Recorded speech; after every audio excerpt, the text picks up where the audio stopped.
رب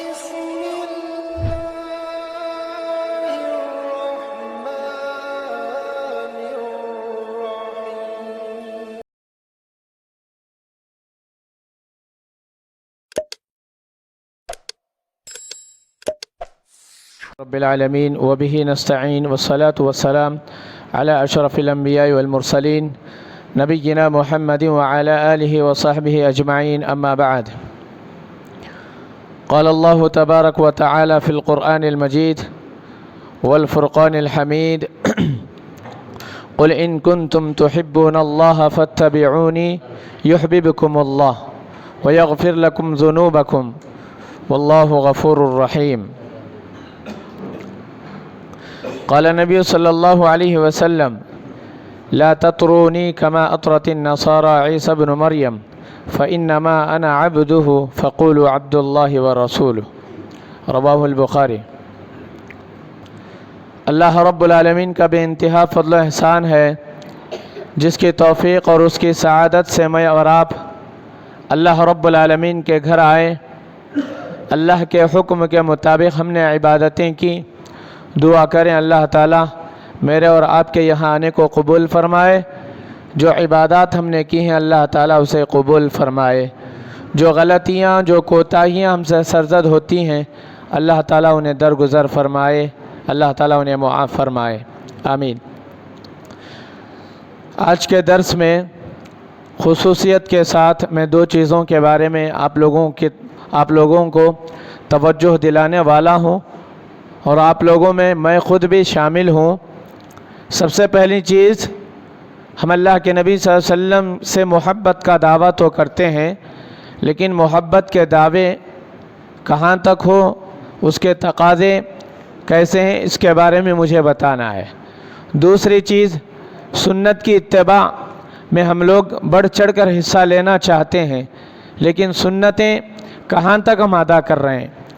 خصوصیت کے ساتھ ایک اختلافی مسئلہ جو عورتوں کا مساجد میں آنا، ایسے تمام باتیں ہیں. انشاءاللہ اس کے تعلق سے قرآن و حدیث کے مطابق چند باتیں کہنے کی میں کوشش کروں گا. دعا کیجیے اللہ تعالیٰ مجھے حق کہنے، ہم سبھی کو اس پر عمل کرنے کی توفیق نصیب فرمائے، آمین یا رب العالمین.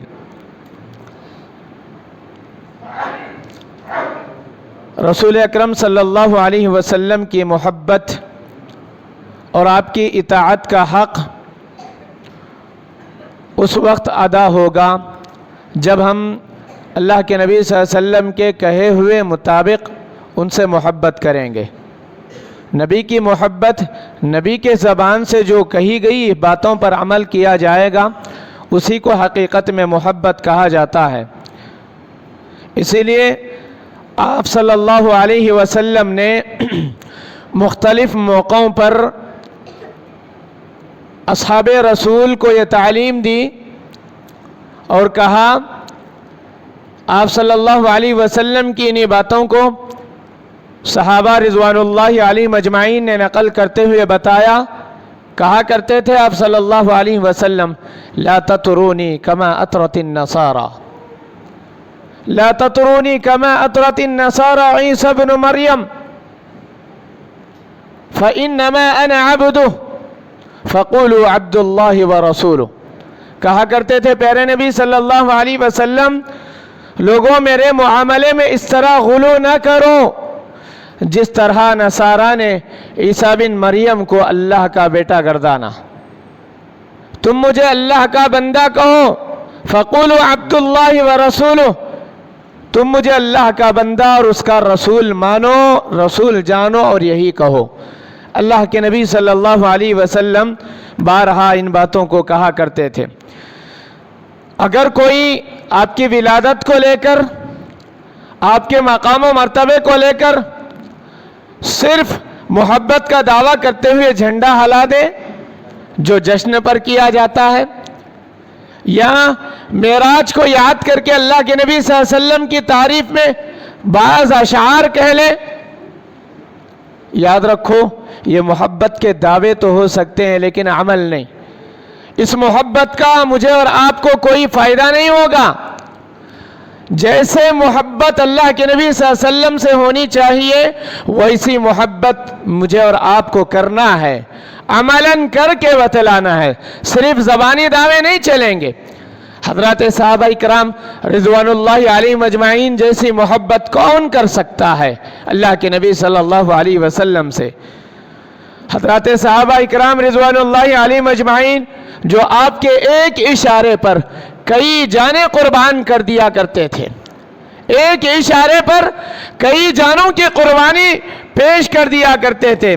جنگ احد کا ایک سنگین وقت آتا ہے، پورے دشمنان اسلام اللہ کے نبی صلی اللہ علیہ وسلم کو اپنے گھیرے میں لے لیے ہیں، آپ صلی اللہ علیہ وسلم کا محاصرہ کیا گیا، آپ کو تکلیف پہنچائی جا رہی ہے۔ آپ صلی اللہ علیہ وسلم نے اس موقع پر کہا مَن يَرُدُّهُمْ عَنَّا وَلَهُ الْجَنَّةِ، آپ صلی اللہ علیہ وسلم نے کہا مَن يَرُدُّهُمْ عَنَّا وَلَهُ الْجَنَّةِ اور رفیقی فی الجنہ، آپ صلی اللہ علیہ وسلم نے کہا ان دشمنان اسلام سے میرا دفاع کون کرے گا، ان دشمنوں سے میرا دفاع میرا بچاؤ کون کرے گا؟ اس کے لیے جنت ہے، یا وہ جنت میں میرے ساتھ رہے گا، وہ میرا ہم رفیق رہے گا۔ پیارے نبی صلی اللہ علیہ وسلم کے زبان سے ایک جملہ سننا تھا، انصار کے 6 صحابہ ایک کے بعد دیگرے آئے، دفاع کرتے ہوئے انہوں نے ایک کے بعد دوسرا، دوسرے کے بعد تیسرا، اس طرح نبی صلی اللہ علیہ وسلم کا دفاع کرتے ہوئے 6 کے 6 صحابہ بھی جام شہادت نوش کر لیتے ہیں۔ سامعین، یہ محبت ہے اللہ کے نبی صلی اللہ علیہ وسلم پر، یہ اللہ کے نبی صلی اللہ علیہ وسلم پر الفت ہے، یہ نبی صلی اللہ علیہ وسلم کی چاہت ہے۔ اس طرح کی چاہت مجھے اور آپ کو ہونی چاہیے۔ سامعین، ان محبان رسول صلی اللہ علیہ وسلم نبی سے محبت اور عقیدت میں ذرا سی چوک ہو جاتی، ذرا سی غلطی ہو جاتی، ایسے صحابہ محبت میں غلو کر بیٹھتے، یا محبت میں کبھی چوک ہو جاتی، چھوٹی سی غلطی ہو جاتی، اللہ کے نبی صلی اللہ علیہ وسلم فوراً تنبیہ کرتے تھے، فوراً ان کی اصلاح فرمایا کرتے تھے۔ ایک آدمی آتے ہیں، اللہ کے نبی صلی اللہ علیہ وسلم کو خطاب کرتے ہوئے ان الفاظ کا استعمال کرتے ہیں، کہتے ہیں یا محمد، یا سیدنا، یا ابن سیدنا، و خیرنا و ابن خیرنا، اے محمد صلی اللہ علیہ وسلم آپ ہمارے سردار ہیں، آپ ہمارے سردار کے بیٹے ہیں، آپ ہم میں سب سے افضل ہیں، اور سب سے افضل جو ہیں ان کے بیٹے ہیں۔ اللہ کے نبی صلی اللہ علیہ وسلم فوراً وہاں کہا لوگوں سے مخاطب ہو کے، لوگوں تقوی اختیار کرو، تقوی کو لازم پکڑو، اللہ کا بندہ ہوں اور اس کا بھیجا ہوا رسول ہوں، مجھے یہ قطعاً پسند نہیں، تم مجھے اس مقام سے اونچا اٹھاؤ جو مقام اللہ رب العالمین نے مجھے عطا کیا، اس مقام سے مجھے بڑا چڑھا کر تم مجھے عزت دو، جو اللہ رب العالمین نے جو مقام، جو عزت، جو مرتبہ دیا ہے، اس مقام سے تم مجھے بڑا چڑھا کر پیش کرو، یہ مجھے قطعاً پسند نہیں۔ اللہ کے نبی صلی اللہ علیہ وسلم نے یہاں پر اس بات کی وضاحت بیان فرما دی، جو آدمی آپ صلی اللہ علیہ وسلم کو ان الفاظ سے خطاب کر رہا تھا، یا محمد، یا سیدنا، ابن سیدنا، یہ الفاظ سے جو خطاب کر رہا تھا، اللہ کے نبی صلی اللہ علیہ وسلم نے فوراً یہ کہا کہ مجھے یہ قطعاً پسند نہیں، اللہ نے جو مقام دیا ہے اس مقام سے تم مجھے اونچا اٹھا کر بتلا دو۔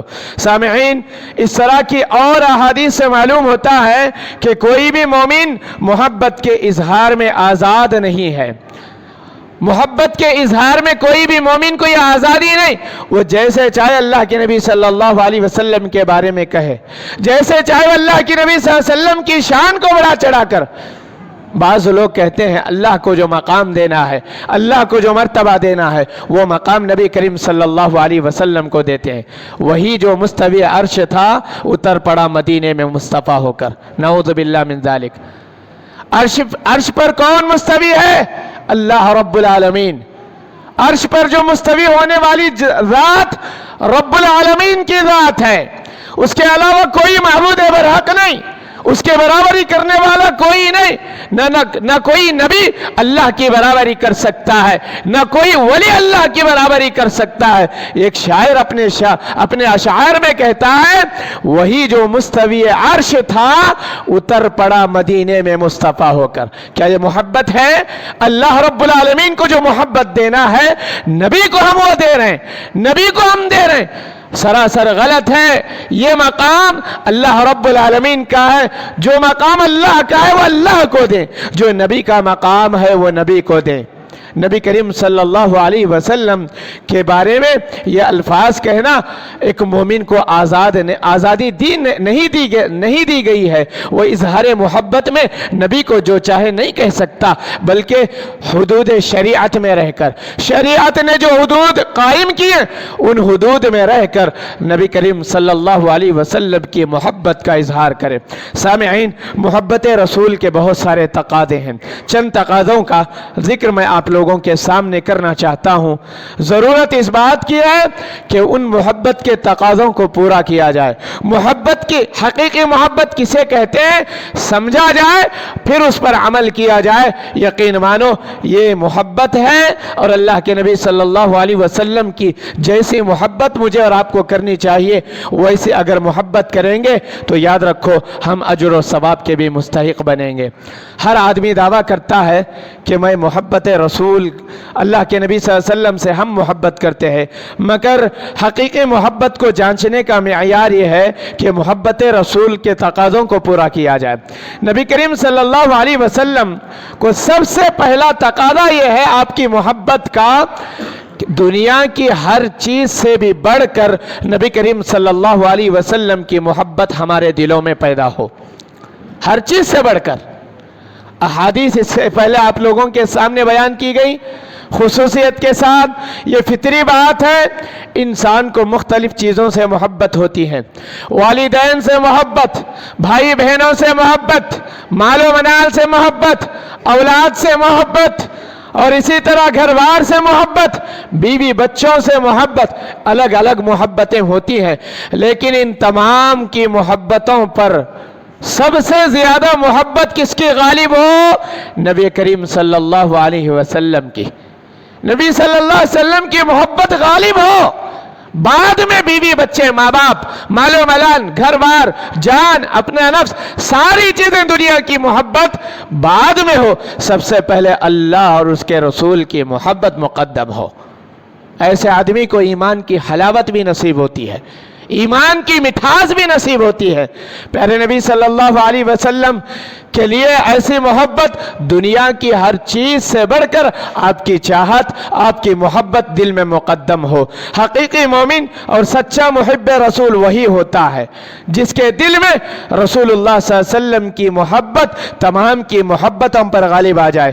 انس بن مالک رضی اللہ تعالیٰ عنہ سے مروی ہے، پیارے نبی صلی اللہ علیہ وسلم فرماتے ہیں، والذی نفسی بیدہ، اس ذات کی قسم جس کے ہاتھ میں میری جان ہے، آپ نے فرمایا قسم کھا کے، لا یؤمن احدکم، کوئی آدمی اس وقت تک مومن نہیں ہو سکتا حتی اکون احب الیہ من والدہ وولدہ والناس اجمعین، جب تک اپنے والد اپنے اولاد کی محبت اور دنیا کی تمام چیزوں کی محبت سے بڑھ کر میری محبت اپنے دل میں نہ رکھے، اس وقت تک کوئی آدمی مومن نہیں ہو سکتا۔